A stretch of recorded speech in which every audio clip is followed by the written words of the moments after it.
What's up everybody, Matt here, and today I'll be reviewing Serenity, Leaves on the Wind, issue 1, so let's get into it.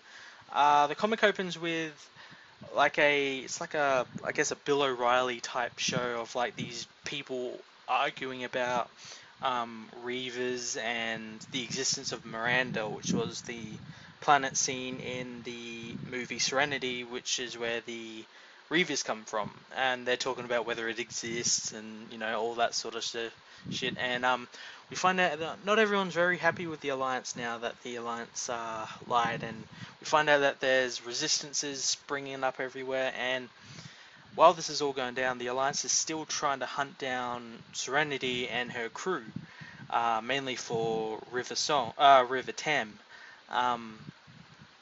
Who is like a psychic super soldier type person, and they're trying to find out, or trying to get hold of like someone like a bounty hunter or someone who might be able to hunt them down. Meanwhile, we see some other people looking for Mal and his crew, but these people are with the like resistance, and they're sort of looking for him to give them an advantage. Mal is the best military mind around, so they need him to sort of help them win this sort of war. Anyway, this woman is approached by a guy claiming to have a cousin who used to fly with Mal, and that he might know where he is, so they're going to go look for this cousin. We then see Serenity and her crew. They're off in the middle of nowhere that's been marked on any map. They're sort of hiding out and everything. And we see the usual banter between Mal and Inara, and we sort of find out they're in a relationship. That was sort of hinted in the movie and TV show. And we also see Zoe and River, and they've sort of become good friends. And Zoe is heavily pregnant with her late husband Wash's son or daughter. We don't really know yet.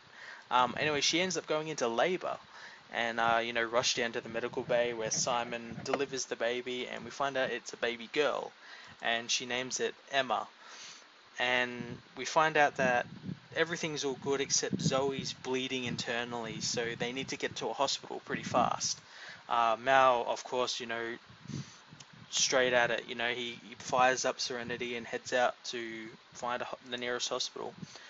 We then see the Alliance has sort of found a bounty hunter who could probably find out where they are, and we find out that this bounty hunter is actually called Jubal Early, and the last time we saw Jubal was in, I think it was the last episode of the TV show where he tries to capture River. He's the guy, he's the black guy who was in black and got aboard Serenity and everything. And the last time we saw him, I think he was floating through space with a puncher in his oxygen suit. So I'm really surprised to see him alive. The comic ends with a look at Jane, and Jane isn't part of the crew of Serenity anymore. He's returned home to where his mum lives, and he's getting up to his usual Jane shenanigans. He's being chased down by a bunch of raiders. He's just stolen all their stuff. Anyway, he heads inside, and all the people that from the resistance are there, and this guy who was claimed to have a cousin is Jane's cousin. And he's usual Jane is like, why do I need to help you? And they just show him like a case full of money, and he's like, right, let's go.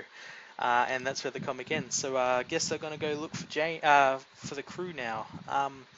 This is a pretty cool comic. I guess I know there are other Firefly comics, and I may review them, I may not, I'm not too sure yet, but this seems like the one that sort of is like a direct continuation from the movie. Like, say it takes place 10 months down the track.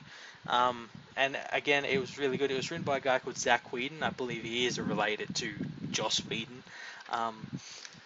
And it shows, the dialogue between the characters and everything is exactly how you would think of it as being on the show. The dialogue between Mal and Inara, that sort of like witty banter and repartee between each other, but they still like each other, and it's like that passive aggressive sort of thing.